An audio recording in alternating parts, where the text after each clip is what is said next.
माननीय अध्यक्ष जी, राष्ट्रपति जी के अभिभाषण पर धन्यवाद करने के लिए मैं उपस्थित हुआ हूं।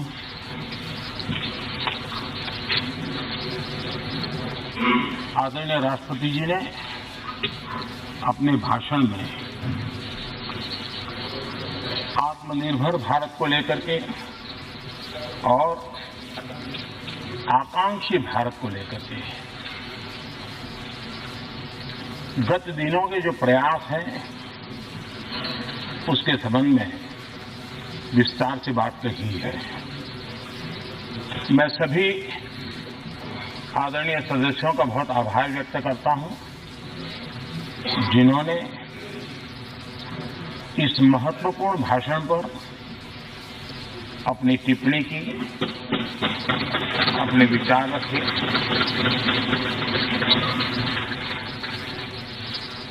आदरणीय अध्यक्ष जी, मैं अपनी बात बताने से पहले कल जो घटना घटी उसके लिए दो शब्द जरूर कहना चाहूंगा। देश ने आदरणीय लता दीदी को खो दिया। इतने लंबे काल तक जिनकी आवाज ने देश को मोहित किया, देश को प्रेरित भी किया, देश को भावनाओं से भर दिया और एक अहर्निश सांस्कृतिक धरोहर को मजबूत करते हुए और देश की एकता को भी करीब करीब 36 भाषाओं में उन्होंने गाया। ये अपने आप में भारत की एकता और अखंडता के लिए भी एक प्रेरक उदाहरण है। मैं आज आदरणीय लता दीदी जी को आदरपूर्वक श्रद्धांजलि देता हूं। आदरणीय अध्यक्ष जी, इतिहास इस बात का गवाह है कि द्वितीय विश्व युद्ध के बाद विश्व में बहुत बड़ा बदलाव आया। एक नया वर्ल्ड ऑर्डर जिसमें हम सब लोग जी रहे हैं। मैं साफ देख रहा हूं कि कोरोना काल के बाद विश्व एक नए वर्ल्ड ऑर्डर की तरफ, नई व्यवस्थाओं की तरफ बहुत तेजी से आगे बढ़ रहा है। एक ऐसा टर्निंग पॉइंट है कि हम लोग एक भारत के रूप में इस अवसर को गंवाना नहीं चाहिए। मेन टेबल पर भारत की आवाज भी बुलंद रहनी चाहिए। भारत ने एक लीडरशिप रोल के लिए अपने आप को कम नहीं आंकना चाहिए और इस परिप्रेक्ष्य में आजादी का अमृत महोत्सव, आजादी के 75 साल अपने आप में एक प्रेरक अवसर है। उस प्रेरक अवसर को लेकर के, नए संकल्पों को लेकर के देश जब आजादी के 100 साल मनाएगा तब तक हम पूरे सामर्थ्य से, पूरी शक्ति से, पूरे समर्पण से, पूरे संकल्प से देश को उस जगह पर लेके पहुंचेंगे। ये संकल्प का समय है। आदरणीय अध्यक्ष जी, बीते वर्षों में देश ने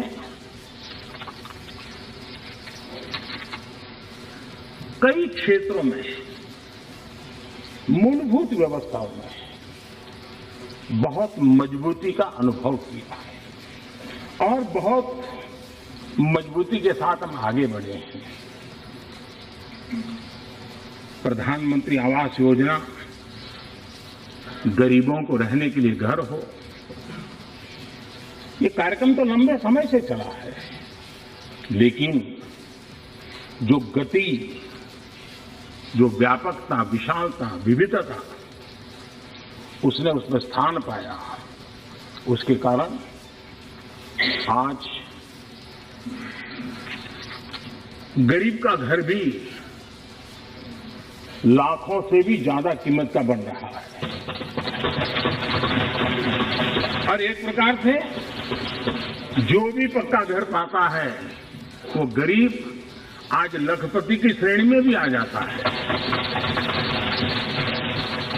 कौन हिंदुस्तानी होगा जिसको इस बात को सुनकर के गर्व न हो कि आज देश के गरीब से गरीब के घर में शौचालय बना है। आज खुले में शौच से देश के गांव भी मुक्त हुए हैं। कौन खुश नहीं है? कौन खुश है?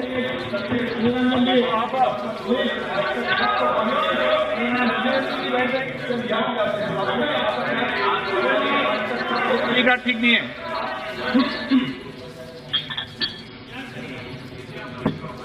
हो गया? प्लीज, मैं बैठने के लिए तैयार हूं। आप बोलिए। नहीं, प्लीज अरविंद जी, आपको धन्यवाद करके शुरू करूं। बहुत बहुत धन्यवाद।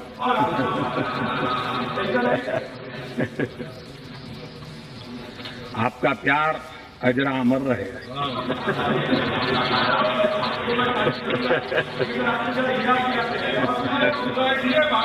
Please please please.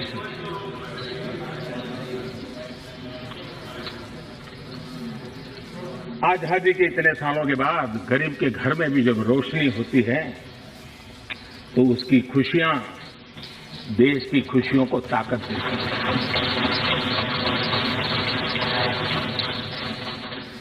चूल्हे के धुएं से जलती हुई आंखों के साथ काम करने वाली मां को, गरीब मां को, और जिस देश में घर में गैस कनेक्शन हो यह स्टेटस सिंबल बन चुका था, उस देश में गरीब के घर में गैस का कनेक्शन हो, धुएं वाले चूल्हे से मुक्ति हो, तो उसका आनंद कुछ और ही होता है। हमारी माताएं बहनें उनका पूरा प्लीज दादा प्लीज बैठिए। आपको मैंने पर्याप्त मौका दिया, तरीका ठीक नहीं है।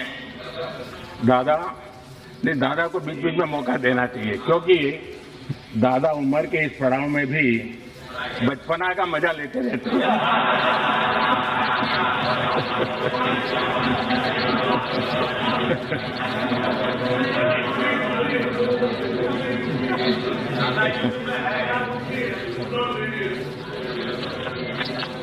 आज गरीब का बैंक में अपना खाता हो, आज बैंक जा गए बिना गरीब भी अपने टेलीफोन से बैंक के खाते का उपयोग करता हो, सरकार के द्वारा दिए गई राशि सीधी डायरेक्ट बेनिफिट ट्रांसफर के तहत उसके खाते में पहुंचती हो, ये सब अगर आप जमीन से जुड़े हुए होते, अगर आप जनता के बीच में रहते होते तो जरूर ये चीजें नजर आती, दिखाई देती। लेकिन दुर्भाग्य ये है कि आप में से बहुत लोग ऐसे हैं जिनके सुई कांटा 2014 में अटका हुआ है और उससे वो बाहर ही निकल नहीं पाते हैं, और उसका नतीजा भी आपको भुगतना पड़ा है। आपने जो अपने आप को एक ऐसी मानसिक अवस्था में बांध के रखा है, देश की जनता आपको पहचान गई है। कुछ लोग पहले पहचान गए, कुछ लोग देर से पहचान गए, और कुछ लोग आने वाले समय में पहचानने वाले हैं। आप देखिए, आप जब इतना सारा लंबा उपदेश देते हैं तब भूल जाते हैं 50 साल तक कभी आपने भी देश में यहां बैठने का सौभाग्य प्राप्त किया था। और क्या कारण है कि आप सोच नहीं पाते। अब आप देखिए, नागालैंड के लोगों ने आखिरी बार 1998 में कांग्रेस के लिए वोट किया था, करीब 24 साल हो गए। ओडिशा ने 1995 में आपके लिए वोट किया था, सिर्फ 27 साल हो गए, आपको वहां एंट्री नहीं हुई थी। गोवा में 1994 में पूर्ण बहुमत के साथ आप जीते थे, 28 साल हो गए, गोवा ने आपको स्वीकार नहीं किया। पिछली बार 88 में त्रिपुरा में वहां की जनता ने वोट दिया था, करीब 34 साल पहले त्रिपुरा में। कांग्रेस का हाल है यूपी, बिहार और गुजरात। आखिर में 1985 में 1985 में करीब 37 साल पहले आपके लिए वोट किया था। पिछली बार पश्चिम बंगाल में वहां के लोगों ने 1972 में करीब 50 साल पहले आपको पसंद किया था। तमिलनाडु के लोगों ने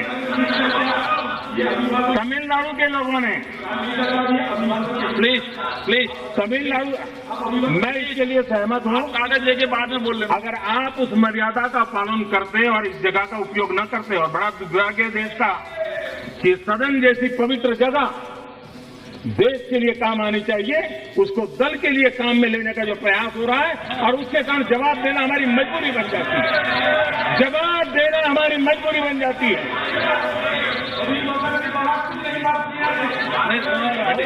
माननीय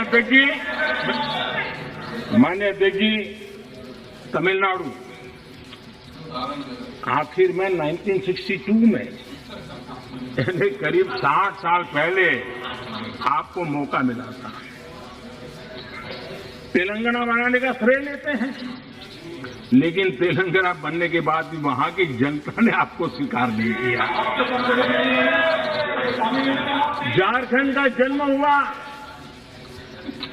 20 साल हो गए, पूर्ण रूप से कांग्रेस को स्वीकारते नहीं है, पिछले दरवाजे से वो घुसने का प्रयास करते हैं। माननीय अध्यक्ष जी, सवाल चुनाव नतीजों का नहीं है, सवाल उन लोगों की नीयत का है, उनकी नेक दिली का है कि इतने बड़े लोकतंत्र में इतने साल तक शासन में रहने के बाद देश की जनता हमेशा हमेशा के लिए उनको क्यों नकार रही है। और जहां भी ठीक से लोगों ने राह पकड़ ली, दोबारा आपको प्रवेश करने नहीं दिया है। इतना सारा होने के बावजूद भी हम तो एक चुनाव हार जाए ना, महीनों तक न जाने इकोसिस्टम क्या क्या करती है। इतना सारा पराजय होने के बावजूद भी न आपका अहंकार जाता है, न आपकी इकोसिस्टम आपके अहंकार को जाने देती है।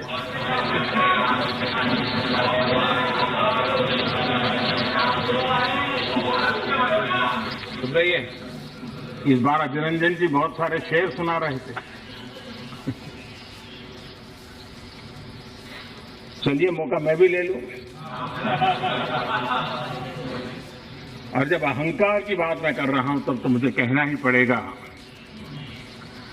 वो जब दिन को रात कहें तो तुरंत मान जाओ, वो जब दिन को रात कहें तो तुरंत मान जाओ, नहीं मानोगे तो वो दिन में नकाब ओढ़ लेंगे। जरूरत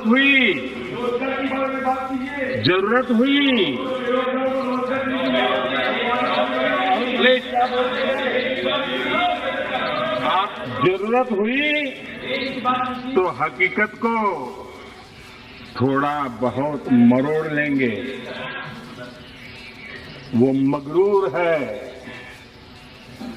खुद की समझ पर बेइंतहा।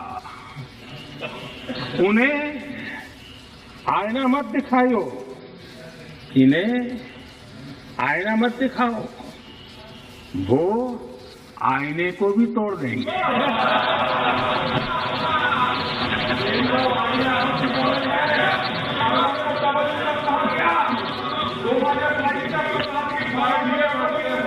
Please, please, please, please, please. आदरणीय अध्यक्ष जी, आजादी का अमृत महोत्सव, आजादी के 75 वर्ष में आज देश आजादी का अमृत महोत्सव मना रहा है और देश अमृत काल में प्रवेश कर रहा है। आजादी की इस लड़ाई में जिन जिन लोगों ने योगदान किया, वो किसी दल के थे या नहीं थे, इन सब से परे उठ करके देश के लिए जीने मरने वाले लोग, देश के लिए जवानी खपाने वाले लोग, ये हर किसी को स्मरण करने का, पुण्य स्मरण करने का अवसर है और उनके सपनों को याद करते हुए कुछ संकल्प लेने का अवसर है। आदरणीय अध्यक्ष जी, हम सब संस्कार से, स्वभाव से, व्यवस्था से लोकतंत्र के प्रतिबद्ध लोग हैं और आज से नहीं, सदियों से हैं। लेकिन ये भी सही है, आलोचना ये जीवंत लोकतंत्र की, जीवंत लोकतंत्र का एक आभूषण है, लेकिन अंध विरोध ये लोकतंत्र का अनादर है। सबका प्रयास, इस भावना से भारत ने जो कुछ हासिल किया है, अच्छा होता उसे खुले मन से स्वीकार किया गया होता, उसका स्वागत किया होता, उसका गौरवगान करते। बीते 2 सालों में 100 साल का सबसे बड़ा वैश्विक महामारी का संकट पूरी दुनिया की मानव जात झेल रही है।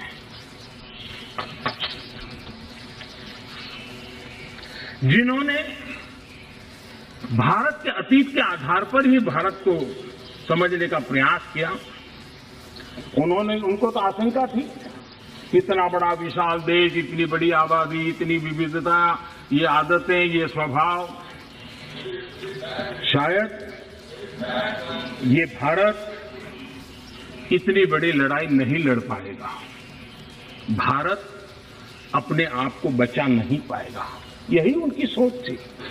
लेकिन आज स्थिति क्या है? मेड इन इंडिया कोविड टीके, कोविड वैक्सीन दुनिया में सबसे प्रभावी है। आज भारत 100% पहली डोज इस लक्ष्य के निकट करीब करीब पहुंच रहा है और लगभग 80% सेकंड डोज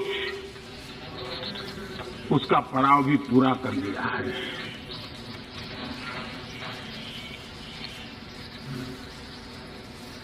माननीय अध्यक्ष जी, कोरोना एक वैश्विक महामारी थी, लेकिन उसे भी दलगत राजनीति के लिए उपयोग में लाया जाए, क्या ये मानवता के लिए अच्छा है? भारत जैसे, आपको मैं प्लीज प्लीज माननीय अध्यक्ष जी, मैंने अधीर रंजन जी आपको पर्याप्त समय माननीय अध्यक्ष जी,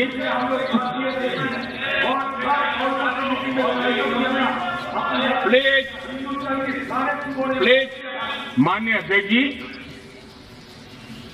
मैंने तो किसी का नाम नहीं दिया।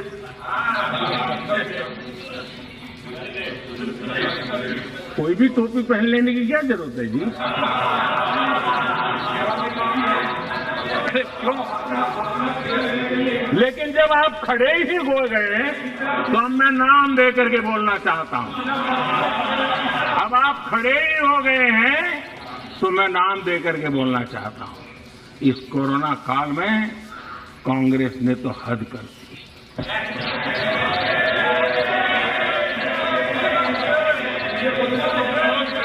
पहली लहर के दौरान होगा दूंगा आपको प्लीज।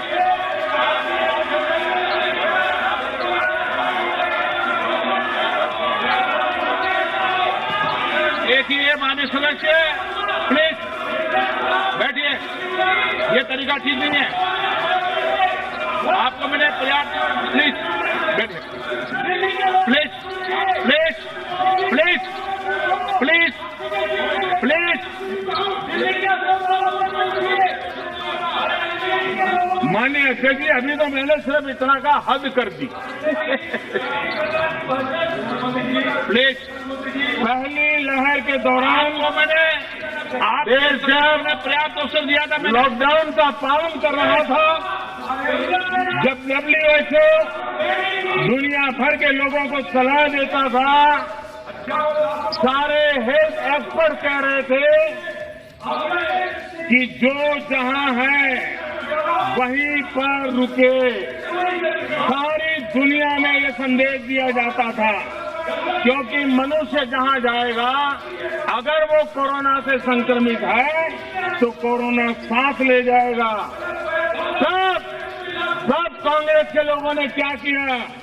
मुंबई के रेलवे स्टेशन पर खड़े रह करके मुंबई छोड़कर जाने के लिए प्रोत्साहित करने के लिए मुंबई में श्रमिकों को टिकट दिया गया, मुफ्त में टिकट दिया गया। लोगों को प्रेरित किया गया कि जाओ, महाराष्ट्र में हमारे पर जो बोझ है वो जरा कम हो, और जाओ, तुम उत्तर प्रदेश के हो, तुम बिहार के हो, जाओ वहां कोरोना फैलाओ। आपने ये बहुत बड़ा पाप किया, अफरा तफरी का माहौल खड़ा कर दिया। आपने हमारे श्रमिक भाइयों बहनों को अनेक परेशानियों में धकेल दिया। और माननीय अध्यक्ष जी, उस समय दिल्ली में ऐसी सरकार थी जो है, उस सरकार ने तो जीप पर माइक बांध करके दिल्ली की झुग्गी झोपड़ी में गाड़ी घुमा करके लोगों को कहा संकट बड़ा है, भागो, गांव जाओ, घर जाओ। और दिल्ली से जाने के लिए बसें दी, आधे रास्ते छोड़ दिया और श्रमिकों को लिए अनेक मुसीबतें पैदा की। और उसका कारण हुआ कि यूपी में, उत्तराखंड में, पंजाब में जिस कोरोना की इतनी गति नहीं थी, इतनी तीव्रता नहीं थी, इस पाप के कारण कोरोना ने वहां भी अपनी लपेट में ले लिया। माननीय अध्यक्ष जी, ये कैसी राजनीति है? मानव जात पर संकट के समय ये कैसी राजनीति है? ये दलगत राजनीति कब तक चलेगी? आदरणीय अध्यक्ष जी, कांग्रेस के इस आचरण से सिर्फ मैं ही नहीं, पूरा देश अचंभित है। 2 साल से देश 100 साल के सबसे बड़े संकट से मुकाबला जूझ कर रहा है। कुछ लोगों ने जिस प्रकार का व्यवहार किया, देश उससे सोच में पड़ गया है। क्या ये देश आपका नहीं है? क्या ये देश के लोग आपके नहीं हैं? क्या उनके सुख दुख आपके नहीं हैं?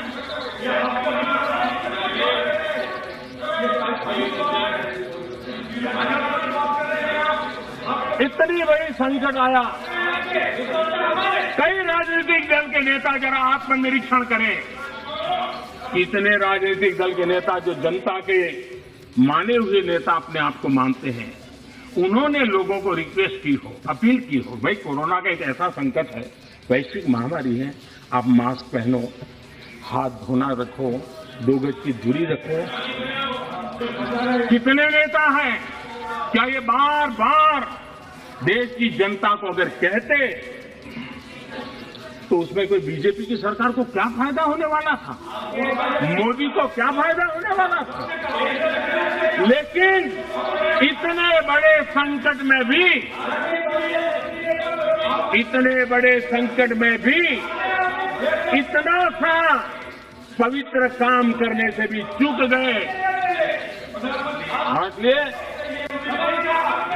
माननीय अध्यक्ष जी, कुछ लोग हैं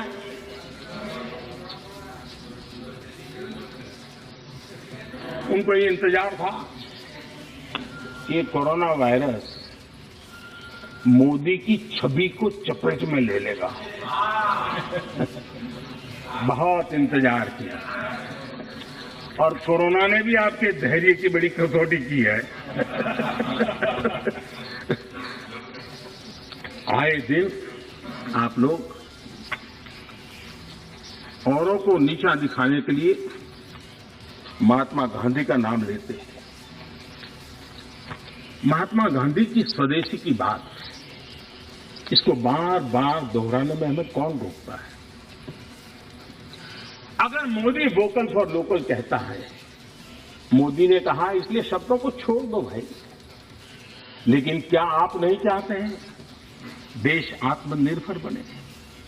जिस महात्मा गांधी के आदर्शों की बात करते हैं, तब भारत में इस अभियान को ताकत देने में जुड़ने में आपका क्या जाता था? उसका नेतृत्व आप लीजिए। महात्मा गांधी जी के स्वदेश के निर्णय को आगे बढ़ाइए, देश का भला होगा। और हो सकता है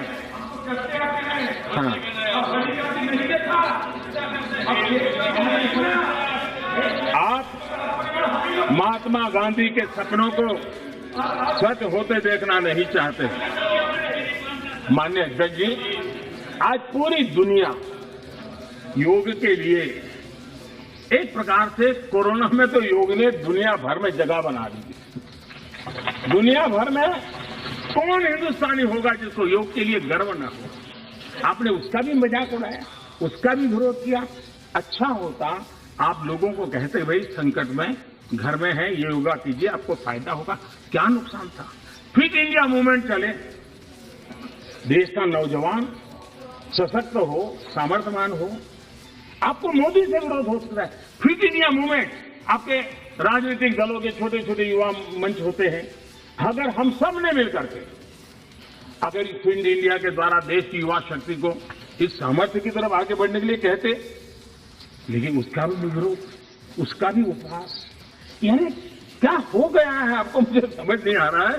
और इसलिए मैं आज इसलिए कहता हूं आपको ध्यान में आए कि आप कहां खड़े हैं जी।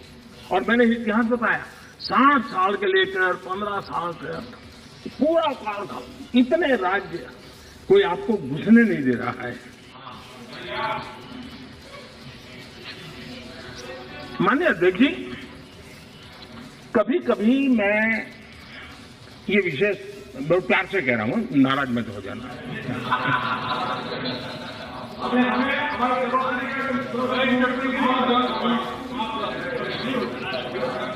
मुझे कभी कभी माननीय अध्यक्ष जी ये विचार आता है, उनके बयानों से, उनके कार्यक्रमों से, उनके कर्तृत्व से, जिस प्रकार से आप बोलते हैं, जिस प्रकार से मुद्दों से जुड़ते हैं, ऐसा लगता है कि आपने मन बना लिया है कि 100 साल तक सत्ता में नहीं आना है।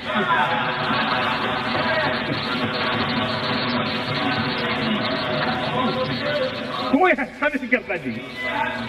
थोड़ी सी भी आशा होती, थोड़ा सा भी लगता हाँ यार देश की जनता फिर से फुलहार करेगी, तो ऐसा नहीं करते। और इसलिए खैर अब आपने ही तय कर लिया है 100 साल के लिए, तो फिर मैंने भी तैयारी कर ली है।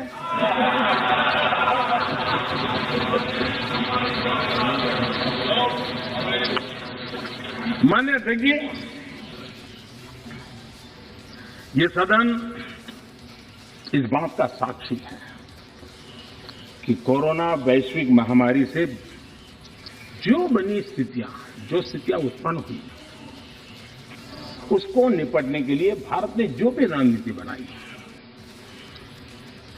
उसको लेकर के डे 1 से क्या क्या नहीं कहा गया, किसने क्या बोला, आज वो खुद देखेंगे तो उनको हैरानी हो जाएगी, ऐसा कैसे बुलवा लिया, किसने बुलवा लिया, पता नहीं क्या बोल दिए हम लोग।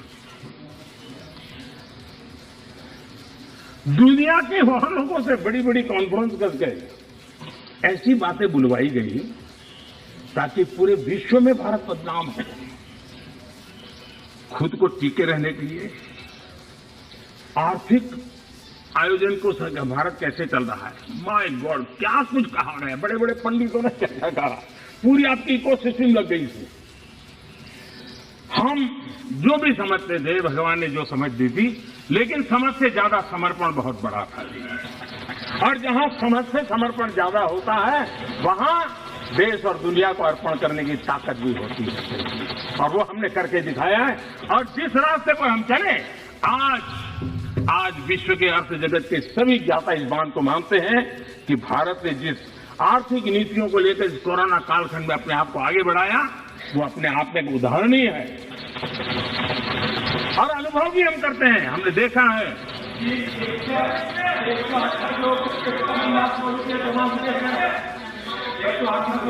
मान्य कीजिए, भारत आज दुनिया की, मान्य देखिए, भारत आज दुनिया की जो बड़ी इकोनॉमीज है, उसमें सबसे तेजी से विकसित हो रही बड़ी अर्थव्यवस्था है। माननीय अध्यक्ष जी, इस कोरोना कालखंड में भी हमारे किसानों ने रिकॉर्ड पैदावार की, सरकार ने रिकॉर्ड खरीदी की। दुनिया के अनेक देशों में जहां खाने का संकट पैदा हुआ, और आपको पता होगा 100 साल पहले जो आपदा आई थी, उसके जो रिपोर्ट है उसमें ये बात कही गई है कि बीमारी से मरने वालों की जैसी तादाद है, वैसी भूख से मरने वालों की भी बड़ी तादाद है। उस समय के 100 साल पहले की रिपोर्ट में इस देश ने किसी को भूख से मरने नहीं दिया। 80 करोड़ से अधिक देशवासियों को मुफ्त राशन उपलब्ध कराया, और आज भी करा रहे हैं। माननीय अध्यक्ष जी, हमारा total export historically highest record पर है, और ये कोरोना काल में है। कृषि एक्सपोर्ट ऐतिहासिक रूप से टॉप पर पहुंचा है। सॉफ्टवेयर एक्सपोर्ट नई ऊंचाई तरफ बढ़ रहा है। मोबाइल फोन एक्सपोर्ट अभूतपूर्व वृद्धि हुई है। डिफेंस एक्सपोर्ट, कईयों को परेशानी हो रही है। ये आत्मनिर्भर भारत का कमाल है कि आज देश डिफेंस एक्सपोर्ट में भी अपनी एक पहचान बना रहा है। एफडीआई और एफपीआई, माननीय अध्यक्ष जी,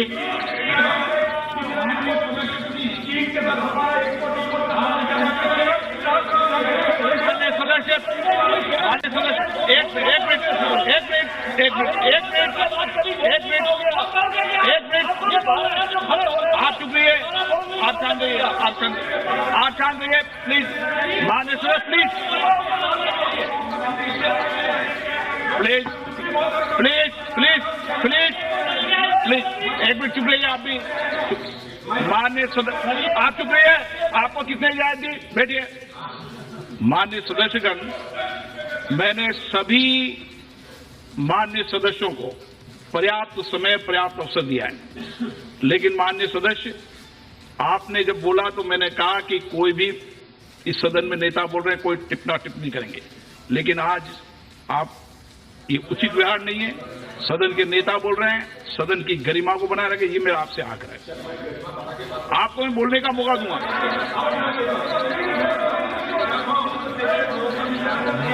ठीक है, आप बैठिए, आपको मौका नहीं दिया मैंने। माननीय प्रधानमंत्री प्लीज, माननीय दादा, आपको मौका नहीं। माननीय सदस्य प्लीज, माननीय आप समझाएंगे, आप पूरा सुनो, सब समझाएंगे। सदन में थोड़ी बहुत टोका टोकी तो आवश्यक होती है, जरा गर्मी रहती है, लेकिन जब सीमा के बाहर जाता है तो जरा लगता है कि हमारे साथी ऐसे हैं। माननीय अध्यक्ष जी, उनकी पार्टी के एक एमपी ने चर्चा की शुरुआत की थी और यहां से कुछ छोटा मोटा नोकझोंक चल रहा था और मैं मेरे कमरे से स्क्रीन पे देख रहा था कि हमारे मंत्री प्रहलाद जी पीछे गए, सबको रोका और वहां से चैलेंज आई कि अगर हमें रोकोगे तो तुम्हारे नेता का ये हाल करेंगे। क्या इसी का ये हो रहा है क्या? माननीय अध्यक्ष जी, माननीय अध्यक्ष जी,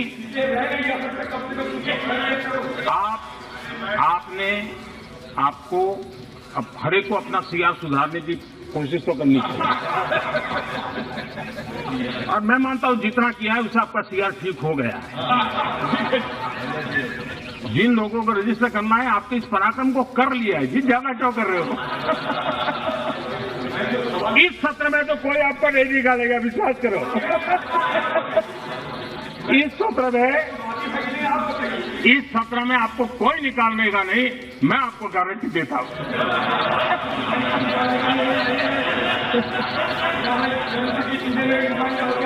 ठीक है, इस जगह से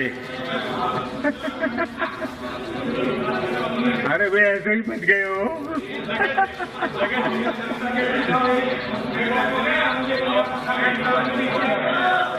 माननीय अध्यक्ष जी, एफडीआई और एफपीआई का रिकॉर्ड निवेश आज भारत में हो रहा है। रिन्यूएबल एनर्जी के क्षेत्र में आज हिंदुस्तान दुनिया के टॉप 5 कंट्रीज में है।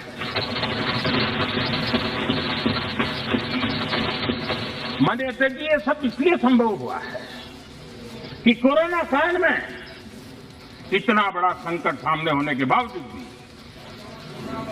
अपने कर्तव्य को निभाते हुए इस संकट के काल में देश को बचाना है तो रिफॉर्म जरूरी थी और हमने वो जो रिफॉर्म किए उसका परिणाम है कि आज हम इस तरीके से स्थिति पर आगे पहुंचे। माननीय अध्यक्ष जी, एमएसएमई सदस्य प्लीज सहित आप बैठिए। उद्योग को गलत तरीका है आपका, जरूरी सपोर्ट बैठिए, ऐसे नहीं चलेगा। नियमों को, प्रक्रियाओं को सरल किया। आत्मनिर्भर भारत का जो मिशन है उसको हमने चरितार्थ करने के लिए भरपूर कोशिश की। ये सारी उपलब्धियां ऐसे हालत में देश ने हासिल की है जब अंतर्राष्ट्रीय स्तर पर आर्थिक जगत में बहुत बड़ी उथल पाथल आज भी चल रही है। सप्लाई चेन पूरी तरह चरमरा गई है। लॉजिस्टिक सपोर्ट में अनेक संकट पैदा हुए हैं। दुनिया में सप्लाई चेन की वजह से केमिकल फर्टिलाइजर पर कितना बड़ा संकट आया है और भारत आयात करने पर डिपेंडेंट है। कितना बड़ा आर्थिक बोझ देश पर आया है। पूरी विश्व में हालत पैदा हुई है, लेकिन भारत ने किसानों को इस पीड़ा झेलने के लिए मजबूर नहीं किया। भारत ने वो सारा बोझ देश ने अपने कंधों पर उठाया और किसान को ट्रांसफर नहीं होने दिया है। भारत ने फर्टिलाइजर की सप्लाई को भी निरंतर जारी रखा है। कोरोना के संकट काल में भारत ने अपनी खेती को, अपने छोटे किसानों को संकट से बाहर निकालने के लिए बड़े फैसले लिए। मैं कभी कभी सोचता हूं, जो लोग जड़ों से कटे हुए लोग हैं, 2-2, 4-4 पीढ़ी से महलों में बैठने की आदत हो गई है, वो देश के छोटे किसानों की क्या समस्या है वो समझ ही नहीं पाए। उनके अगल बगल में जिन किसानों की उनकी पहुंच थी, उससे आगे देख नहीं पाए हैं। और मैं कभी ऐसे लोगों को पूछना चाहता हूं कि छोटे किसानों के प्रति आपकी इतनी नफरत क्यों है? क्या आप छोटे किसानों के कल्याण के लिए आप रोड़े अटकाते रहते हो? छोटे किसानों को इस संकट में डालते हो? माननीय अध्यक्ष जी, अगर गरीबी से मुक्ति चाहिए तो हमें हमारे छोटे किसानों को मजबूत बनाना होगा। ग्रामीण अर्थव्यवस्था को मजबूत बनाना है तो हमारे छोटे किसानों को मजबूत बनाना होगा। अगर हमारा छोटा किसान मजबूत होता है, छोटी सी जमीन होगी, 2 हेक्टेयर की भूमि होगी, तो भी उसको आधुनिक करने का वो प्रयास करेगा, नया सीखने का प्रयास करेगा, और उसकी ताकत आएगी तो देश की अर्थरचना को भी ताकत मिलेगी। और इसलिए आधुनिकता के लिए छोटे किसानों की तरफ ध्यान देने का हमारा प्रयास है। लेकिन छोटे किसानों के प्रति जिन लोगों के मन में नफरत है, जिन्होंने छोटे किसानों के दुख दर्द नहीं जाना है, उनको किसानों के नाम पर अपनी राजनीति करने का कोई हक नहीं बनता है। माननीय अध्यक्ष जी, इस बात को हमें समझना होगा। सैकड़ों वर्षों का गुलामी कालखंड, उसकी जो मानसिकता है, वो आजादी के 75 साल के बाद भी कुछ लोग बदल नहीं पाए। ये गुलामी की मानसिकता किसी भी राष्ट्र की प्रगति के लिए बहुत बड़ा संकट होती है। लेकिन माननीय अध्यक्ष जी, आज देश का मैं एक चित्र देखता हूं। एक ऐसा समुदाय, एक ऐसा वर्ग है, आज भी वो गुलामी की मानसिकता में जीता है। आज भी 19वीं सदी के काम, उस सोच, उसी में जकड़ा हुआ है। और 20वीं सदी के जो कानून है, वही कानून उसको कानून लगते हैं। माननीय अध्यक्ष जी, गुलामी की मानसिकता, इन 19वीं सदी का रहन सहन, 20वीं सदी के कानून 21वीं सदी की आकांक्षाएं पूरी नहीं कर सकते। 21वीं सदी के अनुकूल हमें बदलाव बहुत जरूरी है। माननीय अध्यक्ष जी, जिस बदलाव को हमने अस्वीकार किया, उसका परिणाम क्या है? फ्रेट कॉरिडोर, इतने मनोमंथन के बाद, कई वर्षों तक उसके बाद योजना बनी। 2006 में प्लानिंग, 2006 से 2014 तक का उसका हाल देखिए। 2014 के बाद उसकी तेजी आई। यूपी में सरयू नहर परियोजना 70 के दशक में शुरू हुई, 70 दशक में, और उसकी लागत 100 गुना बढ़ गई। हमारे आने के बाद हमने उस काम को पूरा किया। कि कैसी सोच है, क्या तरीके? यूपी का अर्जुन डैम परियोजना 2009 में शुरू हुई, 2017 तक 1/3 खर्चा हुआ। हमने इतने कम समय में इसको पूर्ण कर दिया। अगर कांग्रेस के पास इतनी सत्ता थी, इतने सालों तक सत्ता थी, तो 4 धाम को वो ऑल वेदर सड़कों में परिवर्तित कर सकते थे, जोड़ सकते थे, लेकिन नहीं किया। वाटरवे, सारी दुनिया वाटरवे का समर्थन है। हमारा ही देश था कि हमने वाटरवे को नकार दिया। आज हमारी सरकार को वाटरवे पे काम करना है।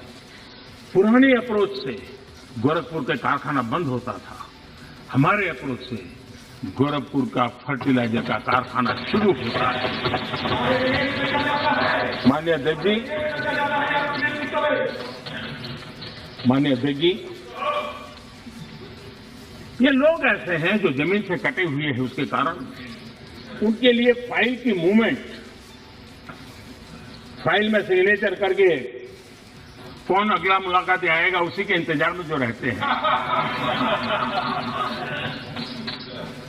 आपके लिए फाइल सब कुछ है, हमारे लिए 130 करोड़ देशवासियों का लाइफ महत्वपूर्ण है। आप फाइल में खोए रहे, हम लाइफ बदलने के लिए जी जान से जुटे हुए लोग। आज उसी का परिणाम है प्रधानमंत्री गति शक्ति मास्टर प्लान। एक भविष्य के टुकड़ों में ही एक आधा काम वहां आ रहा है, रोड बन रहा है, फिर बिजली वाला आकर के खुदाई करता है, वो ठीक होता है, फिर पानी वाला आकर के खुदाई करता है। तो सारी समस्याओं से बाहर आकर के हमने डिस्ट्रिक्ट लेवल तक गति शक्ति मास्टर प्लान की दिशा में हम काम कर रहे हैं। उसी प्रकार से हमारा देश की विशेषता को देखते हुए मल्टी मॉडल ट्रांसपोर्ट सिस्टम, उस पर हम बड़ा जोर दे रहे हैं और कनेक्टिविटी पर इसके का आधार पर हम जोर दे रहे हैं। आजादी के बाद सबसे तेज गति से ग्रामीण सड़कें कहीं बन रही है तो इस 5 साल के कालखंड में बनी ही। माननीय अध्यक्ष जी, नेशनल हाईवे बन रहे हैं, रेलवे लाइनों का बिजलीकरण हो रहा है। आज देश नए एयरपोर्ट्स, हेलीपोर्ट्स और वाटरड्रॉम का नेटवर्क खड़ा कर रहा है। देश के 6 लाख से अधिक गांवों में ऑप्टिकल फाइबर नेटवर्क के लिए काम चल रहा है। माननीय अध्यक्ष जी, ये सारे काम ऐसे हैं जो रोजगार देते हैं। ज्यादा से ज्यादा रोजगार इन्हीं कामों से मिलता है। आधुनिक इंफ्रास्ट्रक्चर आज देश की आवश्यकता है और अभूतपूर्व निवेश भी हो रहा है और उसी से रोजगार भी बढ़ना है, विकास भी बढ़ना है और विकास की गति भी बढ़ना है और इसलिए आज देश उस दिशा में काम कर रहा है। माननीय अध्यक्ष जी, जितनी ज्यादा अर्थव्यवस्था ग्रो करेगी उतने ही रोजगार के अवसर पैदा होंगे और इसी लक्ष्य को लेकर के पिछले 7 साल से हमने इन चीजों पर फोकस किया है और उसका परिणाम है हमारा आत्मनिर्भर भारत अभियान। मैन्युफैक्चरिंग हो या सर्विस सेक्टर हो, हर सेक्टर में हमारा उत्पाद बढ़ रहा है, उत्पादन बढ़ रहा है। आत्मनिर्भर भारत अभियान के हम आज ग्लोबल वैल्यू चेन के हिस्से बन रहे हैं। ये अपने आप में भारत के लिए एक अच्छी निशानी है।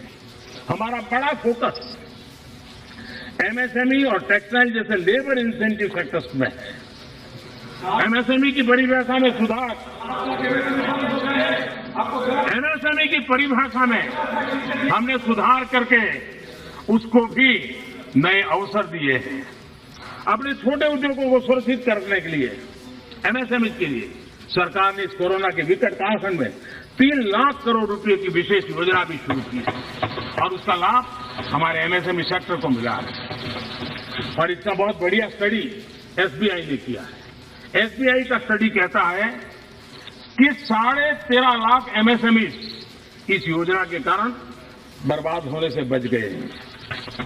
एसबीआई का स्टडी कहता है 1.5 करोड़ नौकरियां बची हैं और करीब 14% एमएसएमई लोन्स के कारण एनपीए होने की जो संभावना थी उससे बच गए हैं। माननीय अध्यक्ष जी, जो सदस्य जमीन पर जाते हैं वो इसके प्रभाव को देख सकते हैं। विपक्ष के भी कई साथी मुझे मिलते हैं, कहते हैं कि साहब ये इस योजना ने बहुत बड़ा लाभ किया है, एमएसएमई सेक्टर को इस संकट की घड़ी में बहुत बड़ा सहारा दिया है। माननीय अध्यक्ष जी, उसी प्रकार से मुद्रा योजना कितनी सफल रही, हमारी माताएं बहनें कितनी इस क्षेत्र में आई है। लाखों लोग बिना गारंटी बैंक से लोन लेकर के आज अपना स्वरोजगार की दिशा में आगे बढ़े और खुद तो करते हैं, 1-2 लोगों को रोजगार भी देते हैं। स्वनिधि योजना, स्ट्रीट वेंडर्स, कभी हमने सोचा नहीं, पहली बार आजादी के बाद स्ट्रीट वेंडर्स को बैंक के अंदर से लोन मिल रहा है और हमारा स्ट्रीट वेंडर डिजिटल ट्रांजेक्शन कर रहा है और करोड़ों श्रमिकों को लाभ मिल रहा है। हमने गरीब श्रमिकों के लिए 2 लाख करोड़ रुपए से ज्यादा खर्च किए हैं। आत्मनिर्भर भारत रोजगार योजना के तहत हजारों लाभार्थियों के खाते में हमने सीधे पैसे ट्रांसफर किए हैं। माननीय अध्यक्ष जी,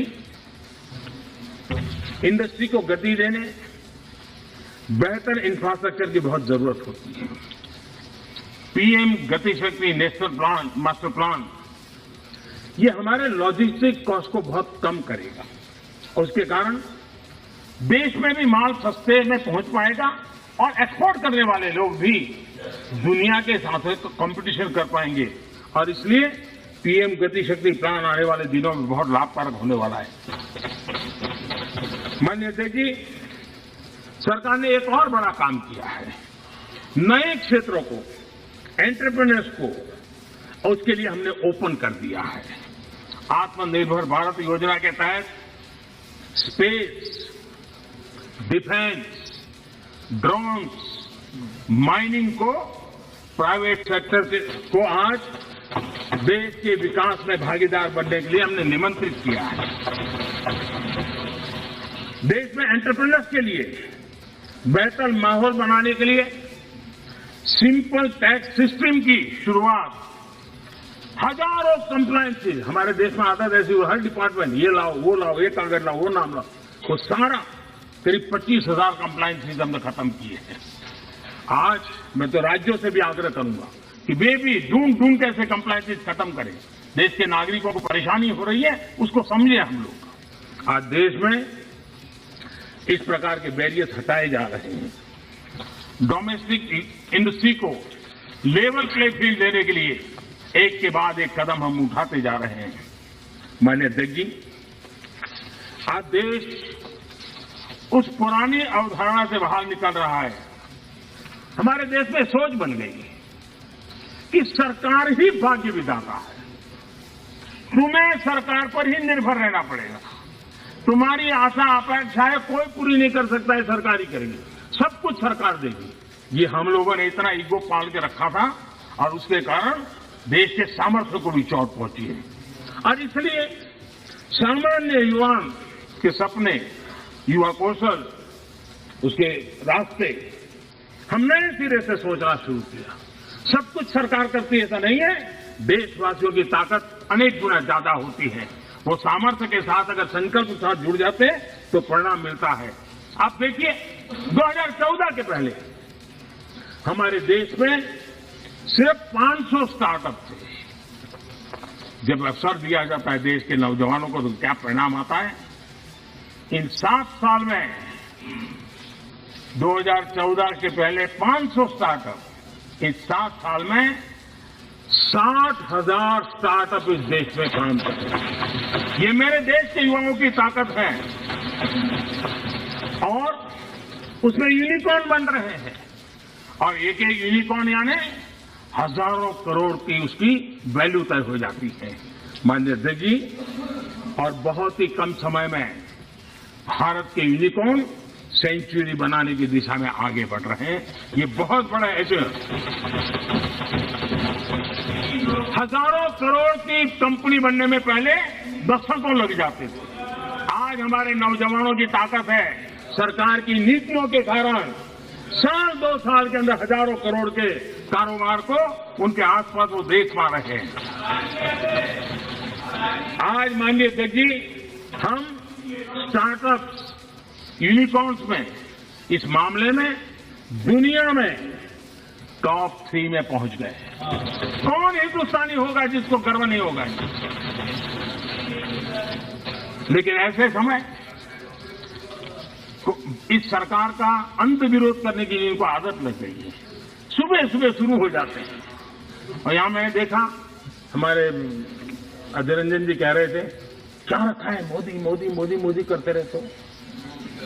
है यही कर रहे थे। हाँ, बड़े साहब लोग मोदी मोदी मोदी बोल रहे हैं, हाथ क्यों बोल रहे हैं।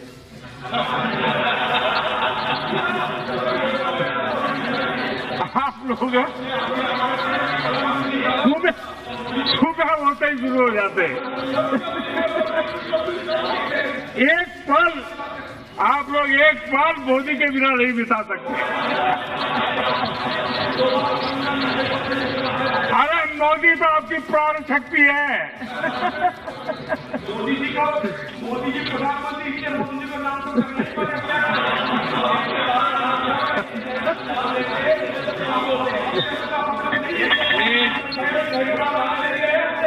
एक बोल रहे हैं ना,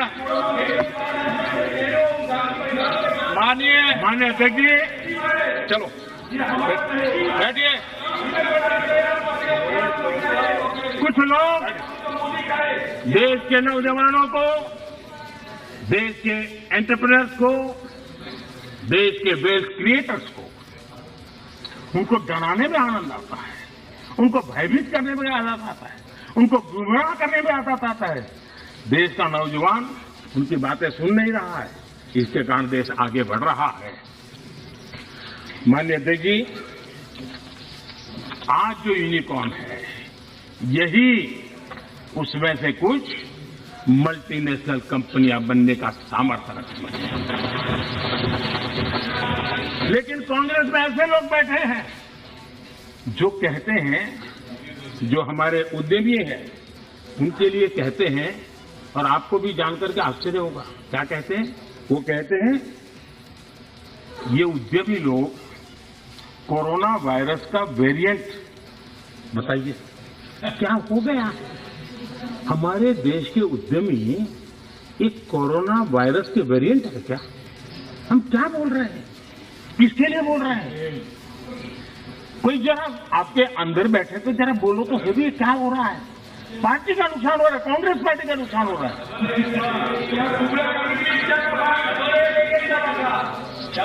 माननीय अध्यक्ष जी, जो इतिहास के सबक, जो लोग इतिहास से सबक नहीं लेते हैं, वो इतिहास में खो जाते हैं।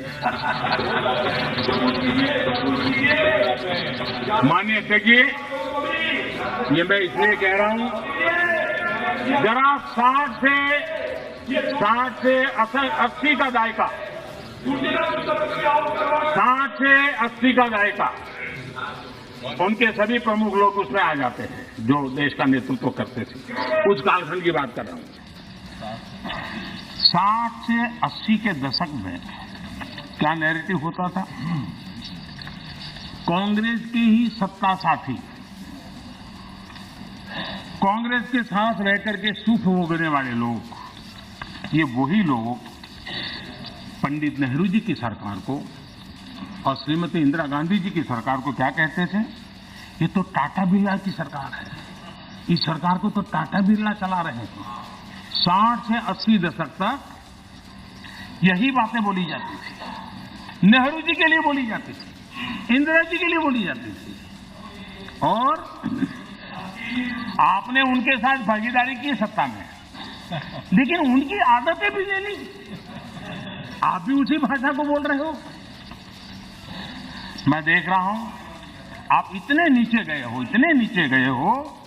हां, मुझे लगता है कि आज पंचिंग बैग बदल गया है, लेकिन आपकी आदत नहीं बदली है। मुझे विश्वास है यही लोग सदन में कहने की हिम्मत करते थे, बाहर तो बोलते ही थे, जहां मौका मिले चुप नहीं रहते थे। वो कहते हैं मेक इन इंडिया हो ही नहीं सकता है। बताओ, इसमें आनंद आ रहा है? कोई ऐसा हिंदुस्तान के लिए सोच सकता है क्या कि मेक इन इंडिया हो ही नहीं सकता? अरे भाई, आपको तकलीफ होगी, हम आकर के करेंगे, ठीक है, ऐसा बोलो। देश को क्यों गाली देते हो जी? देश के खिलाफ क्यों बोलते हो? मेक इन इंडिया हो नहीं सकता। मेक इन इंडिया का मजाक उड़ाया गया, और आज देश की युवा शक्ति ने, देश के एंटरप्रेन्योर ने करके दिखाया है, आप मजाक के विषय बन गए हो।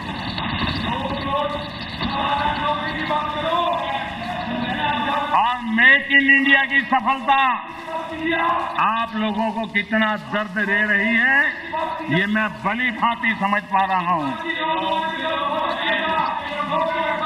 माननीय अध्यक्ष जी, मेक इन इंडिया से कुछ लोगों को तकलीफ इस बात के लिए है क्योंकि मेक इन इंडिया का मतलब है कमीशन के रास्ते बंद, मेक इन इंडिया का मतलब है भ्रष्टाचार के रास्ते बंद, मेक इन इंडिया का मतलब है तिजोरी भरने के रास्ते बंद। और इसलिए मेक इन इंडिया का ही विरोध करो। भारत के लोगों के सामर्थ्य को नजरअंदाज करने का पाप, देश के लघु उद्यमियों के सामर्थ्य का अपमान, देश के युवाओं का अपमान, देश की इनोवेटिव क्षमता का अपमान। माननीय अध्यक्ष जी, देश में इस प्रकार का नकारात्मकता का, निराशा का वातावरण, खुद निराश हैं, खुद सफल नहीं हो पा रहे हैं, इसलिए देश को असफल होने करने के जो खेल चल रहे हैं उसके खिलाफ देश का नौजवान बहुत जाग चुका है, जागरूक हो चुका है। माननीय अध्यक्ष जी, पहले जो सरकार चलाते थे, जो जिन्होंने 50 साल तक देश की सरकारें चलाई, मेक इन इंडिया को लेकर उनका क्या रवैया था? सिर्फ डिफेंस सेक्टर को हम देखें तो सारी बातें समझ आती थी, वो क्या करते थे, कैसे करते थे, क्यों करते थे, किसके लिए करते थे। पहले सालों में क्या होता था, नए इक्विपमेंट खरीदने के लिए प्रोसेस चलती थी, सालों तक चलती थी, और जब फाइनल निर्णय होता था तब वो चीज पुरानी हो जाती थी। अब बताइए देश का क्या बना? आउट ऑफ डेट हो जाती थी और हम पैसे देते थे। हमने इन सारी प्रोसेस को सिंप्लीफाई किया। सालों से पेंडिंग डिफेंस सेक्टर के जो इश्यू थे उसको हमने निपटाने का प्रयास किया। पहले किसी भी आधुनिक प्लेटफॉर्म या इक्विपमेंट के लिए हमें दूसरे देशों की तरफ देखना पड़ता था।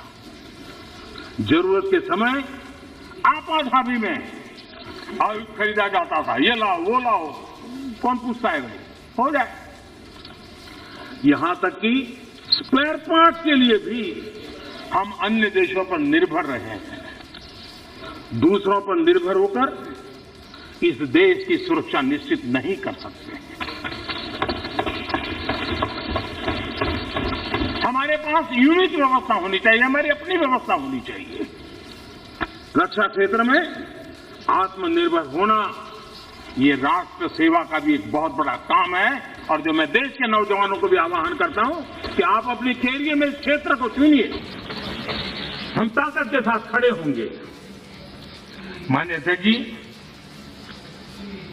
इस बजट में भी हमने ज्यादा से ज्यादा रक्षा उपकरण भारत में ही बनाएंगे, भारतीय कंपनियों से ही खरीदेंगे, ये बजट में प्रावधान किया है। बाहर से लाने के रास्तों बंद करने की दिशा में हम कदम बढ़ाएंगे। हमारी सेनाओं की जरूरत पूरी होने के अलावा हम एक बड़े डिफेंस एक्सपोर्टर बनने का सपना लेकर के चल रहे हैं और मुझे विश्वास है ये संकल्प भी पूरा होगा। मैं जानता हूं कि रक्षा सौदों में कितनी बड़ी ताकतें पहले अच्छों को खरीद लेती है। ऐसी ताकतों को मोदी ने चुनौती दी। और इसलिए मोदी पर उनकी नाराजगी भी बहुत स्वाभाविक है और उनका गुस्सा प्रकट भी होता रहता है। माननीय अध्यक्ष जी,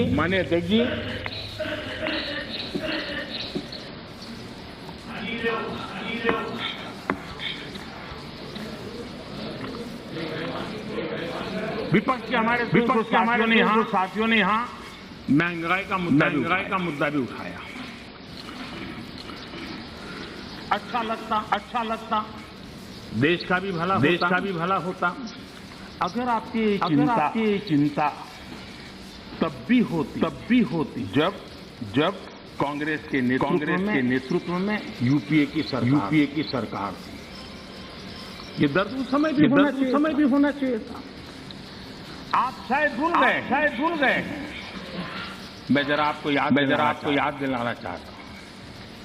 कांग्रेस सरकार के आखिरी 5 सालों में लगभग पूरे कार्यकाल में देश को डबल डिजिट महंगाई की मार झेलनी पड़ी थी। हमारे आने से पहले ये स्थिति थी।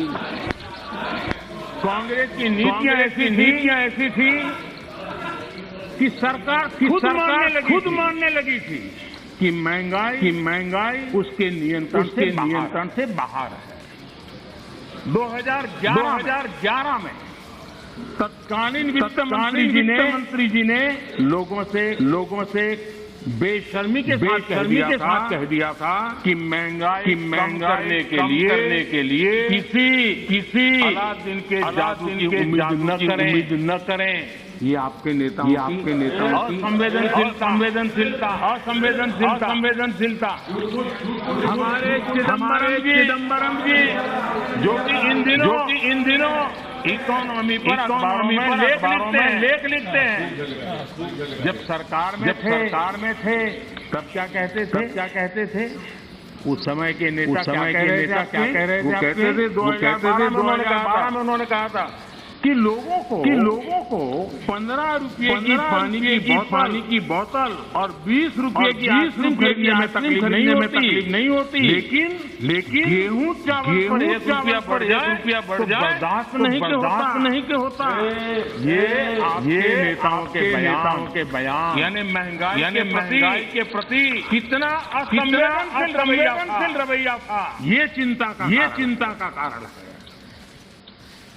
माननीय अध्यक्ष जी, महंगाई देश के सामान्य मानवी से सीधा जुड़ा मुद्दा है।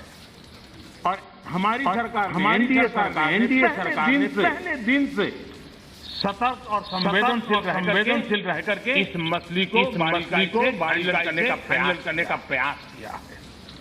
और इसलिए हमारी सरकार महंगाई नियंत्रण को अपनी वित्तीय पॉलिसी का प्राथमिक लक्ष्य बनाया हमने।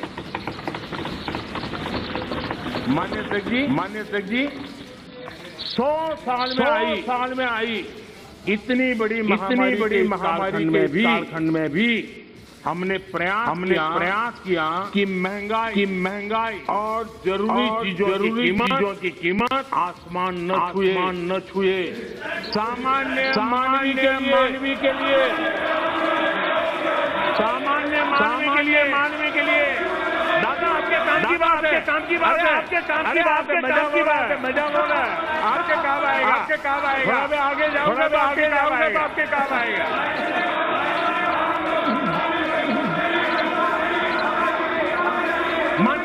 मान्य महंगाई और जरूरी चीजों की कीमत आसमान न छुए। सामान्य मानवी के लिए खासकर गरीब के लिए महंगाई सीमा से बाहर न हो और महंगाई को नियंत्रण में रखने के लिए हमने क्या किया? ये आंकड़े खुद बता रहे हैं।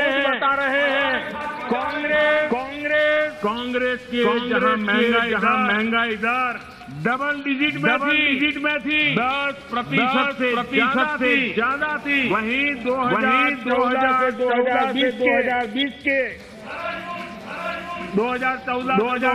तक महंगाई 5% से कम रही है। 5% से कम रही है। कोरोना के बावजूद आपको मैं बोलने देना चाहता हूँ, मजा होने वाली। जरा इंतजार करो, आ रहा हूँ। कोरोना के बावजूद इस साल महंगाई 5.2% रही है। उसमें भी फूड इन्फ्लेशन 3% से कम रही है। आप अपने समय में वैश्विक परिस्थितियों की दुहाई देकर पल्ला झाड़ लेते थे।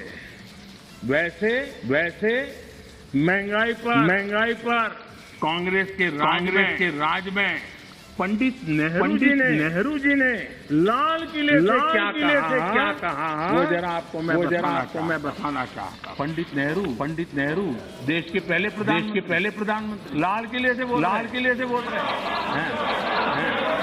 देखिए बार बोलने वाला आज तो नेहरू जी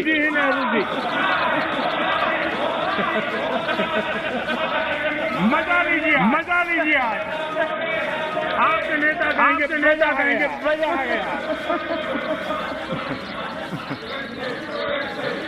मान्य अध्यक्ष जी पंडित नेहरू जी ने लाल किले पर से कहा था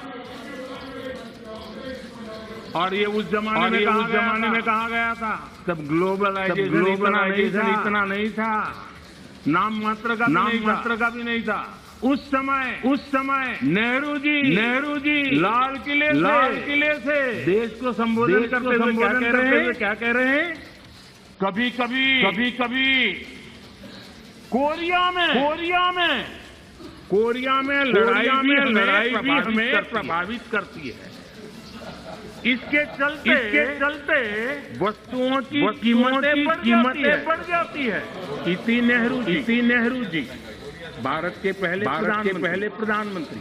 कभी कभी कोरिया में लड़ाई हमें प्रभावित करती है। इसके चलते वस्तुओं की कीमतें बढ़ जाती हैं और यह हमारे नियंत्रण से भी बाहर हो जाती है।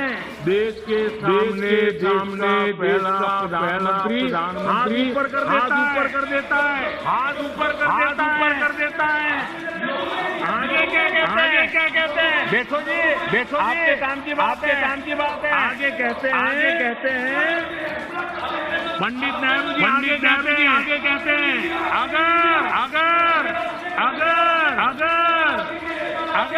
अगर अमेरिका में भी कुछ हो जाता है तो इसका असर भी कीमत पर पड़ता है। सोचिए तब महंगाई की समस्या कितनी गंभीर थी कि नेहरू जी को लाल किले से देश के सामने करने पड़े थे। नेहरू जी तब कहा था माननीय अध्यक्ष जी अगर कांग्रेस सरकार सत्ता में होती क्या देश का नसीब है? देश बच गया। लेकिन आज अगर आप होते तो महंगाई कोरोना के खाते में जमा करके झाड़ करके निकल जाते आप लोग। लेकिन हम बड़ी संवेदनशीलता के साथ इस समस्या को महत्वपूर्ण समझ करके उसके समाधान के लिए पूरी ताकत से काम कर रहे हैं। आज दुनिया में अमेरिका और OECD के देशों में अमेरिका और OECD देशों में महंगाई 7% है, करीब 7%। लेकिन माननीय अध्यक्ष जी हम किसी पर फोड़ करके भाग जाने वालों में से नहीं है। हम ईमानदारी करने वालों में लोग हैं। जिम्मेवारी के साथ देशवासियों के साथ खड़े रहने वाले लोग। माननीय अध्यक्ष जी इस सदन में गरीबी कम करने के भी बड़े आंकड़े दिए गए। लेकिन एक बात भूल गए।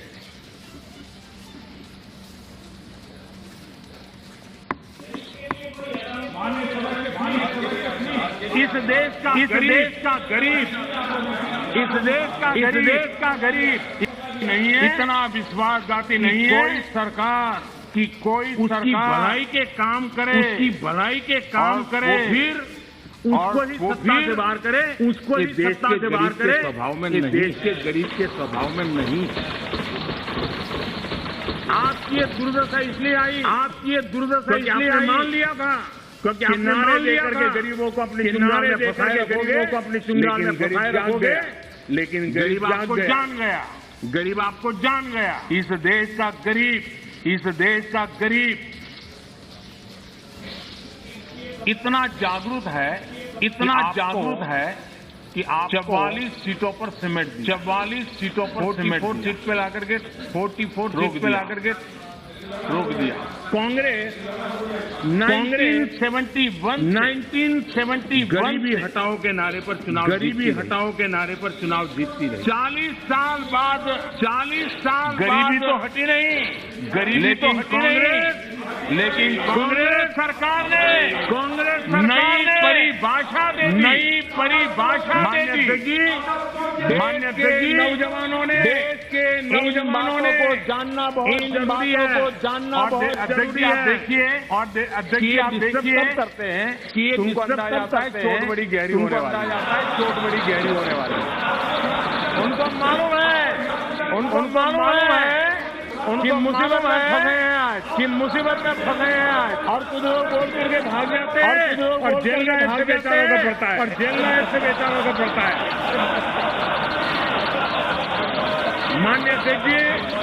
मान्य अध्यक्ष जी 40 साल बाद कांग्रेस 40 साल बाद कांग्रेस, लेकिन गरीबी तो नहीं हटी, लेकिन गरीबों ने कांग्रेस को हटा दिया। कांग्रेस ने क्या किया? मान्य अध्यक्ष जी कांग्रेस ने गरीबी की परिभाषा बदल दी। 2013 में एक ही झटके में उन्होंने कागज पे कमाल करके करोड़ गरीब लोगों को अमीर बना दिया। ये कैसे हुआ? देश के युवाओं को पता। मैं आपको उदाहरण देता हूँ। मालूम है हमारे देश में पहले रेलवे में फर्स्ट क्लास सेकंड क्लास होता था। एक लाइन लिखी रहती थी, दो लिखी रहती थी। इनको लगा ये थर्ड क्लास वाला जरा मैसेज को लगाइए, तो उन्होंने एक ठीक नहीं है, तो उन्होंने एक लाइन निकाल दी।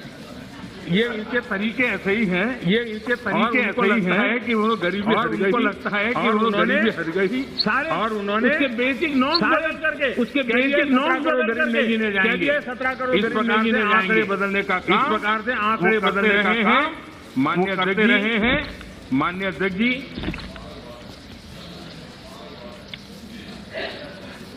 यहाँ कुछ तात्विक मुद्दों को उठाने की कोशिश की। मैंने तो समझने की बहुत कोशिश की। शायद कोई समझ पाया हो ऐसा तो मुझे अभी कोई मिला नहीं है। लेकिन जो तो समझ पाया होगा तो मैं ऐसे कुछ बातें सुनता हूँ तो मान्य अध्यक्ष जी सदन में राष्ट्र को लेकर बातें, ये बातें हैरान करने वाली है। मैं मेरी बात रखने से पहले एक बात दोहराना चाहता और मैं कोट कर रहा हूं। यह जानकारी बेहद हैरत में डालने वाली है कि मराठे, गुजराती, आंध्र, उड़िया, कन्नड़, असमी, मलयाली, पंजाबी, कश्मीरी, राजपूत और हिंदुस्तानी भाषा जनता से बसा हुआ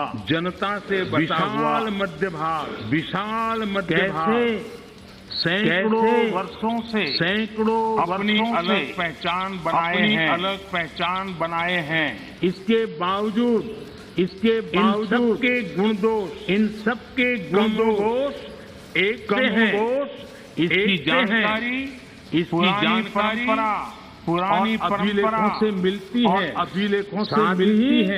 इस पूरे दौरान वे स्पष्ट रूप से भारतीय बने रहे, भारतीय बने रहे, जिनकी राष्ट्रीय विरासत और उनकी नैतिक और मानसिक विशेषताएं भी समान। एक कोटेशन है। अध्यक्ष महोदय, हम भारतीयों की इस विशेषता को बताते हुए इस कोटेशन में दो शब्द गौर करने वाले, राष्ट्रीय विरासत और ये कोट और पंडित नेहरू जी का है। ये बात कही थी नेहरू जी ने, और अपनी किताब भारत की खोज में हमारी राष्ट्रीय विरासत हमारे नैतिक और मानसिक विशेषताएं एक क्या बिना राष्ट्र के ये संभव है? इस सदन का कहकर भी अपमान किया गया, संविधान में कि हमारे संविधान में शब्द नहीं आता, राष्ट्र शब्द नहीं आता। संविधान की प्रस्तावना में लिखा राष्ट्र पढ़ने में ना आए, ये हो नहीं सकता। कांग्रेस ये अपमान क्यों कर रही है? मैं इस पर विस्तार से अपनी बात रखूंगा। मान्यता जी, राष्ट्र कोई सत्ता या सरकार की व्यवस्था नहीं है। हमारे लिए मान्यता जी, राष्ट्र हमारे लिए जीवित आत्मा, एक जीवित आत्मा। और इससे हजारों साल से देशवासी जुड़े हुए हैं, और जूझते रहे हैं। विष्णु पुराण में कहा गया है, ये किसी भाजपा वाले ने नहीं कहा गया है, विष्णु पुराण में कहा गया है, समुद्रस्य उत्तरम दक्षिणम हिमाद्रस्य दक्षिणम नाम भारतीय नाम भारतीय संतति ही। समुद्र के उत्तर में दक्षिण में जो देश है दक्षिण में उसे भारत कहते हैं, तथा उसे संतानों कहते हैं भारती कहते हैं, संतानों को भारती कहते हैं। विष्णु पुराण का ये श्लोक लोगों को स्वीकार्य नहीं है। अगर कांग्रेस के लोगों को स्वीकार्य नहीं है, कोट इस्तेमाल करूंगा, तो मैं एक और कोट इस्तेमाल चीजों से आपको एलर्जी हो सकती है, क्योंकि कुछ चीजों से आपको एलर्जी हो सकती है।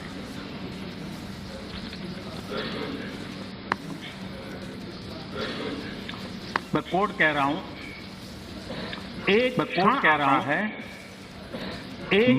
आता है इतिहास में, मगर विरल ही आता है। पुराने से बाहर निकलकर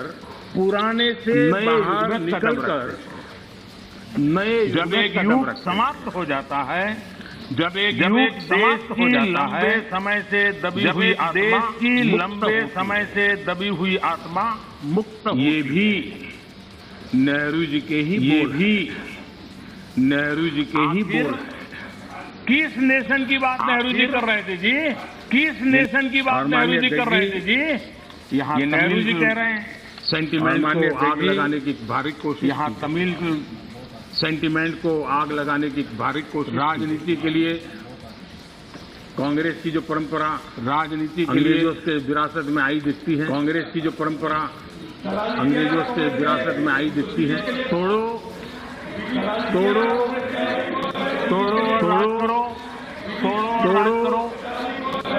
और राज करो। लेकिन मैं आज बात और राज करो। तमिल भाषा के महाकवि, तमिल भाषा के महाकवि मान्य अध्यक्ष जी और स्वतंत्र सेनानी भाषा के महाकवि आदरणीय सुब्रमण्यम भारती, स्वतंत्र सेनानी मैं यहाँ दोहराना चाहता हूँ। सुब्रमण्यम भारती ने जो लिखा था, भाषी लोग मुझे मैं यहाँ दोहराना चाहता हूँ। मेरे उच्चारों में कोई गलती हो तो तमिल भाषी लोग मेरा आदर और मेरी भावना, मेरे उच्चारों में कोई कमी नहीं है, लेकिन मेरा आदर और मेरी भावना में कोई कमी नहीं। भारती जी ने कहा था मन्नुम, सुब्रमण्यम भारती जी ने कहा था एंगल मलई, इमय मलई उपनिट एंगल मलई, नुलेंगल नुले पन्नरुम उपनिट पार मिसे नुलेंगल नुले नुल इधु पोले पार मिसे एधोरू निलोर नुल इधु पोले भारत नांडेगल नाडे निलोर पोर्ट रुवोम इक्ते नांडेगल नाडे इमक किलेडे पोर्ट रुवोम इक्ते इमक किलेडे। जो उपलब्ध है वो इस तरह का है, भावार्थ सुब्रमण्यम भारती जी कहते हैं वो इस तरह का है, जो उन्होंने भारती जी तमिल भाषा में कहा है उसको मैं, जो उन्होंने तमिल भाषा में कहा है, जो भाव मुझे उपलब्ध हुआ है मैं कह रहा हूँ, सम्मानित जो भाव मुझे उपलब्ध हुआ है मैं कह रहा हूँ, सम्मानित जो सकल विश्व में महिमा जिनकी जो सकल विश्व में महिमा जिनकी बहुत रही है, महिमा जिनकी सभी हमारे, अमर ग्रंथ से वे सभी हमारे, उपनिषदों का देश यही हमारे, उपनिषदों का देश यही है। सुब्रमण्यम भारती कह रहे हैं गाएंगे यत हम भारती कह रहे हैं गाएंगे यत हम इसका, यह है स्वर्णिम देश हमारा, यह स्वर्णिम देश हमारा, आगे कौन जगत में हमसे, आगे कौन जगत में हमसे, यह है भारत देश जगत में हमसे, यह है भारत देश हमारा। ये सुब्रमण्यम भारती जी की कविता का भाव है, ये सुब्रमण्यम भारती जी की कविता का भाव है। और मैं आज तमिल के सब नागरिकों को सैल्यूट करना चाहूंगा, और मैं आज तमिल के सब नागरिकों को सैल्यूट करना चाहूंगा। जब हमारे सीडीएस रावत, दक्षिण में सीडीएस रावत हेलीकॉप्टर के अकस्मात में उनका निधन हुआ, हेलीकॉप्टर के अकस्मात में उनका बॉडी निधन हुआ, तमिलनाडु में हवाई अड्डे की तरफ ले जाने के लिए रास्ते पर गुजर रहा था, तमिलनाडु में मेरे तमिल भाई की तरफ ले जाने के लिए रास्ते पर गुजर रहा था, लाखों मेरे तमिल भाई, घंटों मेरी तमिल बहनें कतार में लाखों की संख्या में, कोई सूचना नहीं संदेश नहीं इंतजार करते खड़ी रही थी रोड पर, कोई सूचना नहीं संदेश नहीं इंतजार करते खड़ी रही थी। का बॉडी वहां से निकल रहा था, जब तब हर तमिलवासी सीडीएस रावत का बॉडी वहां से निकल रहा था, तब हर तमिलवासी करके आंख में आंसू के साथ कहता था वीर वनक्कम वीर वनक्कम वीर वनक्कम, आंसू के साथ कहता था वीर वनक्कम वीर वनक्कम वीर वनक्कम, ये मेरा देश है। लेकिन कांग्रेस को हमेशा से, लेकिन इन बातों से नफरत रही है, हमेशा से विभाजनकारी मानसिकता से नफरत रही है, उनके डीएनए में घुस गई है, विभाजनकारी मानसिकता उनके डीएनए में घुस गई है। लेकिन बांटो और राज करो, ये नीति कांग्रेस ने अपना, लेकिन बांटो और राज करो ये नीति कांग्रेस ने अपना चरित्र बना लिया है। टुकड़े टुकड़े गैंग की लीडर बन गई है कांग्रेस, टुकड़े टुकड़े गैंग की लीडर बन गई है।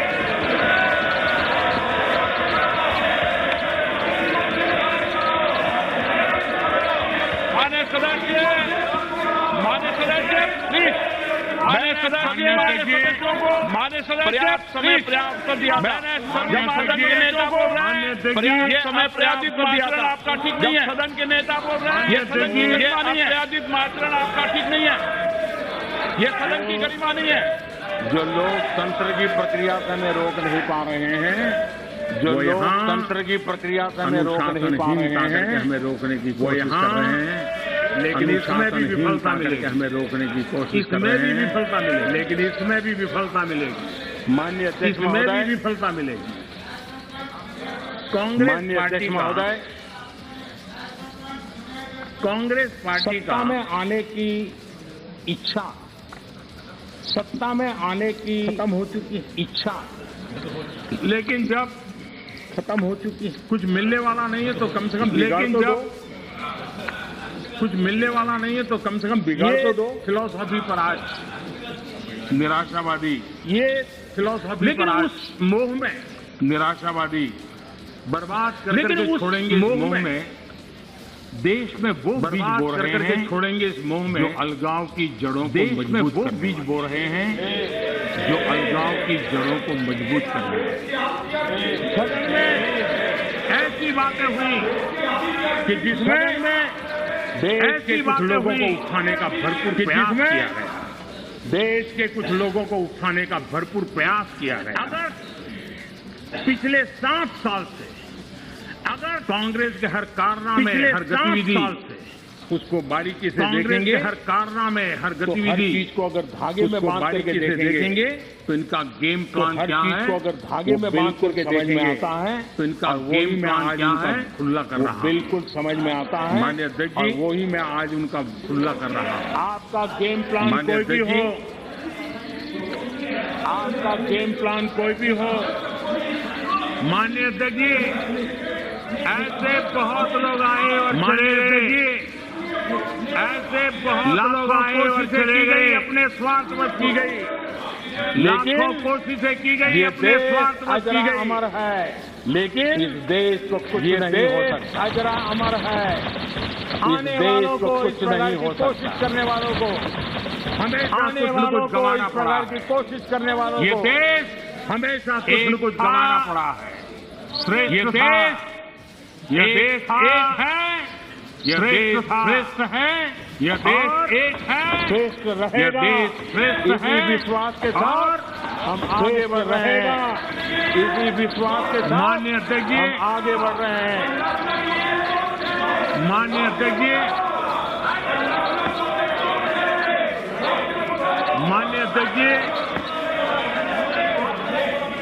माननीय अध्यक्ष जी, माननीय अध्यक्ष जी, यहाँ माननीय कर्तव्यों की बात करने पर भी ऐतराज जताया गया, कर्तव्यों की बात करने पर भी ऐतराज जताया गया कि देश का प्रधानमंत्री, उससे भी कुछ लोगों को पीड़ा हुई है की बात क्यों करता है कि देश का प्रधानमंत्री कर्तव्य की चर्चा हो रही है, कर्तव्य की बात क्यों करता है, कर्तव्य की चर्चा हो बात को समझ के अभाव से या बद इरादे से, समझ के अभाव से, विकृति से घर बद इरादे से, विवाद विकृति से घर देना ताकि खुद विवाद लाइमलाइट में रहे, ताकि खुद हैरान हो लाइमलाइट में रहे। अचानक कांग्रेस को कर्तव्य की बात चुभने लगी, अचानक कांग्रेस को अब कर्तव्य की बात चुभने लगी है। अजय रंजन जी, आप बैठिए, आप बैठिए, बैठिए। अजय रंजन जी, अरे आपकी जिंदगी बोलते रहे हैं, आपका बैठिए, आप बैठिए, बैठिए। अरे आपकी जिंदगी बोलते रहे हैं, आपका मान्य अध्यक्ष जी, मान्य अध्यक्ष जी, मान्य अध्यक्ष जी, आप लोग मान्य अध्यक्ष जी, मान्य अध्यक्ष जी, आप लोग मान्य अध्यक्ष जी कहते रहते हैं, आप लोग मोदी जी नेहरू जी का कहते रहते हैं कि मोदी जी नेहरू जी का आपकी मुराद बराबर पूरी कर रहा हूं, आपकी आज मैं आपकी मुराद बराबर पूरी कर रहा हूं, आपकी देखिए कर्तव्यों के संबंध में, देखिए कर्तव्यों के संबंध में, कर्तव्यों के संबंध में नेहरू जी ने क्या कहा था, जरा मैं आज संबंध में नेहरू जी ने क्या कहा था, मान्य अध्यक्ष जी, मैं आज कोट सुनाता, पंडित नेहरू जी देश के प्रथम प्रधानमंत्री, मान्य अध्यक्ष जी उन्होंने क्या कहा था, जी देश के प्रथम प्रधानमंत्री, मैं आपसे फिर उन्होंने क्या कहा, मैं कोट कर रहा हूं, मैं आपसे मैं कहता हूं कि आजाद हिंदुस्तान है, कहता हूं आजाद हिंदुस्तान की सालगिरह हम मनाते हैं, आजाद हिंदुस्तान की सालगिरह हम मनाते हैं, लेकिन आ गया समय, सीखो सीखने में काम आएगा, तैयारी करो, आ गया समय, सीखो सीखने में काम आएगा, तैयारी करो, लेकिन आजादी के साथ जिम्मेदारी होती है, आजादी के साथ जिम्मेदारी होती है, दूसरे शब्दों में जिम्मेदारी और इसलिए कोई समझना हो तो मैं दूसरे समझा शब्दों में जिम्मेदारी, कर्तव्य को दूसरे शब्दों में इसलिए कोई जिम्मेदारी कहते समझना हो तो मैं समझा हमें पंडित नेहरू का कोट कर्तव्य है। को दूसरे शब्दों में मैं जिम्मेदारी आपसे फिर कहता हमें हूँ कि पंडित नेहरू आजाद का कोट हिंदुस्तान है। मैं आपसे फिर कहता हूँ कि आजाद हिंदुस्तान है, लेकिन आजादी के साथ जिम्मेदारी होती है। लेकिन जिम्मेदारी होती है, खाली जिम्मेदारी नहीं, कर्तव्य जिम्मेदारी खाली हुकूमत की नहीं, शख्स की होती है। जिम्मेदारी हर एक आजाद शख्स की होती है। जिम्मेदारी को महसूस नहीं करते, अगर आप उस जिम्मेदारी को महसूस नहीं करते, तौर पर आप समझते नहीं, आजादी के माने नहीं समझे, और आप आजादी के माने नहीं समझे, बचा नहीं सकते हैं। आजादी को पूरी तौर से बचा नहीं सकते हैं। प्रधानमंत्री के लिए पंडित नेहरू जी ने कहा था, प्रधानमंत्री पंडित नेहरू जी ने कहा था, लेकिन आप उसको भी भूल गए, उसको भी भूल गए। मान्य अध्यक्ष उसको भी भूल गए। मान्य अध्यक्ष मैं सदन का ज्यादा समय लेना नहीं चाहता। मान्य अध्यक्ष मैं सदन का ज्यादा समय लेना नहीं चाहता हूँ। मान्य अध्यक्ष वो भी थक गए हैं हमारे। मान्य अध्यक्ष हमारे यहाँ कहा गया है, मान्य अध्यक्ष हमारे यहाँ कहा गया है, हमारे यहाँ कहा गया है, क्षणशः हमारे यहाँ कहा गया है, क्षणशः अर्थ च साधयेत्, क्षणे नष्टे अर्थ च साधयेत्, विद्या कणे नष्टे क्षणे नष्टे कुतो, अर्थात विद्या कणे नष्टे विद्या कुतो धनम, ज्ञान के लिए अर्थात एक पल महत्वपूर्ण, ज्ञान के लिए संपत्ति संसाधनों के लिए, संपत्ति संसाधनों के लिए एक क्षण बर्बाद करके ज्ञान हासिल नहीं किया जा सकता, बर्बाद करके और ज्ञान हासिल नहीं किया जा सकता, और छोटे छोटे संसाधनों का बर्बाद किया गया, प्रयोग नहीं किया गया, संसाधनों का संसाधन व्यर्थ हो जाते हैं, प्रयोग नहीं किया गया। मैं तो संसाधन कांग्रेस और उसके सहयोगियों से कहूंगा, मैं आप कांग्रेस और उसके सहयोगियों से कहूंगा, जरूर कीजिए आप कि कहीं ये मंथन आप इतिहास के जरूर कीजिए, इस महत्वपूर्ण कहीं अहम क्षण को इतिहास के नष्ट तो नहीं कर रहे हैं, महत्वपूर्ण मुझे अहम क्षण को सुनाने के लिए तो नहीं कर रहे हैं, मेरी आलोचना करने के लिए, सुनाने के लिए, मेरे दल को कोसने के लिए, मेरी आलोचना करने के लिए, बहुत कुछ मेरे दल को कोसने के लिए, और आगे भी बहुत कुछ आगे भी करते रहिए, कर सकते हैं आप, और आगे भी नहीं है, आगे भी करते रहिए, लेकिन मौकों की कमी नहीं है। आजादी के अमृतकाल का ये समय, लेकिन 75 से 75 वर्ष का ये समय, भारत की 75 वर्ष का ये समय सकारात्मक योगदान का समय है। विकास यात्रा में मैं सकारात्मक योगदान का समय है। और यहाँ पर बैठे हुए भी मैं विपक्ष के सभी साथियों और यहाँ पर बैठे हुए सदन के माध्यम से सभी देशवासियों से भी, और इस सदन के माध्यम से के इस अमृत महोत्सव के पर्व देशवासियों से भी आग्रह करता हूँ, आजादी के इस अमृत महोत्सव के पर्व पर अपेक्षा करता हूँ, आग्रह करता हूँ, निवेदन करता हूँ, आजादी के अमृत महोत्सव अपेक्षा करता हूँ हम कि आओ नए आजादी के अमृत महोत्सव को आत्मनिर्भर भारत बनाने के संकल्प के साथ आत्मनिर्भर भारत बनाने के संकल्प के साथ कोशिश करें, एकजुट होकर पिछले 75 साल में जहाँ जहाँ हम कम पड़े हैं उसको पूरा करें, पिछले और आने वाले में जहाँ जहाँ हम 2047 के शताब्दी वर्ष बनाने से आने वाले कैसा बनाना है, 2047 के शताब्दी वर्ष बनाने से पहले देश